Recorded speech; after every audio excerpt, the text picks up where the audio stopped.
శ్రీమాత్రే నమః. ఈ వారం రాశిఫలాలు. మీనరాశి. ఏకాగ్రతతో విజయాలు సాధిస్తారు. చెడును అతిగా ఊహించుకోవద్దు.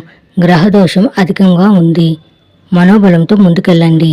ఇతరులతో సున్నితంగా సంభాషించండి. మీ ప్రతిభ నలుగురికి తెలుస్తుంది.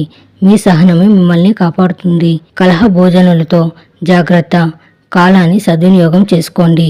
ఈ రాశి వారికి ఈ వారం చాలా వరకు సంతృప్తికరంగా గడిచిపోతోంది. వ్యక్తిగత సమస్యలు పరిష్కారం కావడంతో పాటు మనసులోని కోరికలు కూడా నెరవేరుతాయి. ఉద్యోగంలో అధికారులతో అధికారాలు పంచుకునే అవకాశం ఉంది. తండ్రి నుంచి ఆశించిన సహాయ సహకారాలు లభిస్తాయి.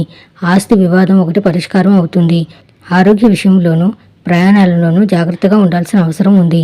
ఆదాయం పెరగడం, ఆర్థిక సమస్యలు తగ్గడం వంటివి జరుగుతాయి. వృత్తి ఉద్యోగాల్లో స్థిరత్వం ఏర్పడుతుంది. జీవిత భాగస్వామికి స్వల్ప అనారోగ్యాలు తప్పకపోవచ్చు. ప్రముఖులతో పరిచయాలు పెరుగుతాయి. నిరుద్యోగులకు ఆశించిన ఉద్యోగానికి ఆఫర్ అందుతుంది. పెళ్లి ప్రయత్నాలు ఫలిస్తాయి. సొంత పనుల మీద శ్రద్ధ పెట్టడం మంచిది. నవగ్రహాలని పూజించండి. శుభం భూయాత్.